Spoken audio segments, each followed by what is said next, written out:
Assalamualaikum warahmatullahi wabarakatuh. Selamat pagi teman-teman, dan kepada Ibu Yulia Siska SPD NPD selaku dosen pengampu mata kuliah Ilmu Pengetahuan Sosial. Baik di sini saya dengan nama Muhammad Nurul Anam, prodi PGSD 2B dengan NPM 201600055. Baik, di sini saya akan mempresentasikan materi yang ada pada bab 10, yaitu ilmu pengetahuan dan teknologi dalam pendidikan. Hakikat ilmu pengetahuan dan teknologi.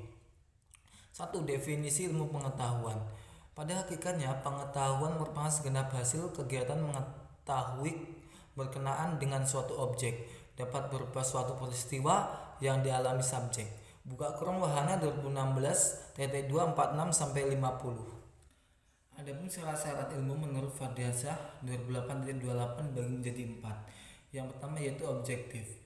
Ilmu harus memiliki objek. Kajian yang terdiri dari golongan masalah yang sama sifatnya, hakikatnya, tampak dari luar maupun bentuknya dari dalam. Objek dapat bersifat ada ataupun mungkin ada karena harus diuji keberadaannya. Yang kedua yaitu metodis. Metodis adalah upaya-upaya yang dilakukan untuk meminimalisasi terjadinya penyimpangan dalam mencari kebenaran. Metodis berasal dari bahasa Yunani yaitu metodos yang berarti cara jalan. Secara umum metodis berarti metode tertentu yang digunakan dan umumnya merujuk pada metode ilmiah. Yang ketiga yaitu sistematis. Dalam perjalanannya mencoba mengetahui dan menjelaskan suatu objek, ilmu harus terurai dan terumuskan dalam hubungan yang teratur dan logis sehingga membentuk suatu sistem yang berarti secara utuh, menyeluruh dan mampu menjelaskan rangkaian sebab akibat menyangkut objeknya. Pengetahuan yang tersusun secara sistematis dalam rangkaian sebab akibat merupakan salah satu syarat ilmu yang ketiga. Yang selanjutnya yaitu yang keempat, yaitu universal. Kebenaran yang hendak dicapai adalah kebenaran universal yang bersifat umum, tidak bersifat tertentu. Contohnya, semua menyadari bahwa segitiga itu memiliki sudut 180 derajat. Kemudian ilmu-ilmu sosial berbeda dengan ilmu-ilmu alam, mengingat objek adalah tindakan manusia. Yang kedua yaitu definisi teknologi. Secara etimologis, kata teknologi berasal dari bahasa Yunani, yaitu teknologia tensen yang berarti serangkaian prinsip dan metode rasional yang berkaitan dengan pembuatan suatu objek atau kecakapan tertentu atau pengetahuan prinsip-prinsip atau metode dan seni. Soekardi 2003.223. Teknologi merupakan pengetahuan terhadap penggunaan alat dan bagaimana hal tersebut mempengaruhi kemampuan untuk mengontrol dan beradaptasi dengan lingkungan. Dan menurut Soekardi 2003.223 terdapat 3 klarifikasi dasar dari kemajuan teknologi, yaitu yang pertama yaitu kemajuan teknologi yang bersifat netral atau natural technological progress. Yang ketiga kemajuan teknologi yang hemat tenaga kerja atau labor saving technological progress. Yang ketiga kemajuan teknologi yang hemat modal atau capital saving technological progress.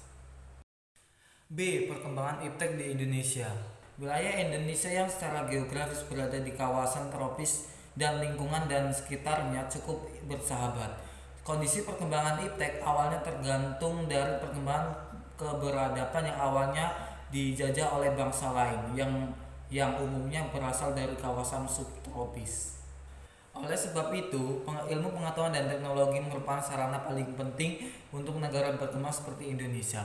Menurut Halim 2011.247-58. Menurut Sulaswati 2009, perkembangan iptek di Indonesia dari awal masih sangat tergantung pada perkembangan di tingkat global.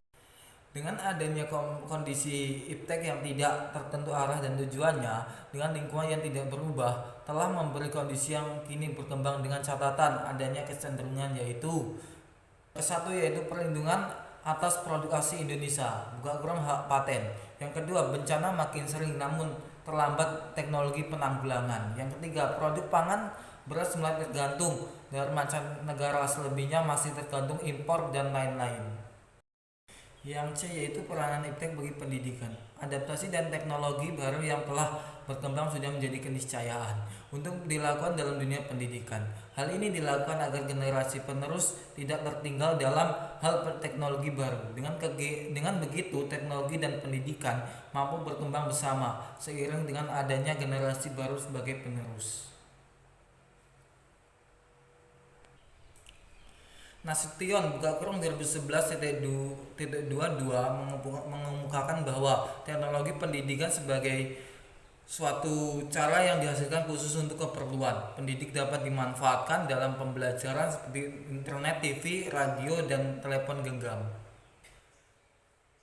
Adapun teknologi pendidikan adalah pengembangan penerapan penilaian, sistem teknik, alat bantu untuk menunjang proses belajar bagi siswa dalam belajar. Di pembelajaran IPS di SD atau MI dalam kerangka IPTEK. Amanat Undang-Undang Dasar 1945 hasil amandemen keempat pasal 31 ayat 5 menyatakan bahwa pemerintahan menunjukkan ilmu pengetahuan teknologi atau IPTEK dengan menjunjung tinggi nilai-nilai agama dan persatuan bangsa untuk kemajuan peradaban umat manusia. Selanjutnya terkait dengan pendekatan dan strategi pemanfaatan IPTEK sebagaimana dia dipaparkan oleh Abeng Pangestu 2012 bahwa terdapat 3 alternatif pengembangan IPTEK dalam pembelajaran IPS sebagai berikut. Yang A yaitu infusi IPTEK ke dalam mata pelajaran yang ada. Beberapa mata pelajaran yang mendasari pelajaran IPS seperti geografi, ekonomi, sosiologi, antropologi, tata negara, dan konsep ilmu memberikan peluang sebagai wadah untuk pembelajaran konsep ilmu, teknologi, dan masyarakat. Yang B yaitu perluasan mata pelajaran yang ada. Untuk mempermudah dalam memahami materi IPTEK sebagai siswa bermain peran sebagai pejabat pemerintahan dan dipimpin oleh kelompok kepentingan. Kemudian agar oleh membuat keputusan tentang hal yang bertolak belakang di antara dua pilihan, apakah membuka lapangan pekerjaan atau menutup pabrik karena pencemaran lingkungan. C. Pembuatan mata pelajaran yang ada. Keuntungan dari pendekatan ini adalah untuk mengembangkan kajian secara terkait antara pengetahuan dan teknologi secara mendalam dan berkelanjutan. Ciri-ciri belajar kelompok simulasi, bermain peran atau role play, psikodrama merupakan teknik-teknik pembelajaran yang disyaratkan dalam pembelajaran IPS khususnya berbasis IPTEK. Berikut pengembangan kajian IPTEK dan dalam pelajaran IPS. Yang ke-1 yaitu hasilnya jelas. Beberapa tujuan yang relevan dengan pembelajaran IPTEK adalah A. Melek ilmu dan teknologi, B. Membuat keputusan yang rasional yang dapat digunakan dalam penelitian dan pemecahan suatu masalah. Yang C yaitu kemampuan melakukan sintesa informasi. Yang kedua yaitu mengembangkan organisasi yang efektif.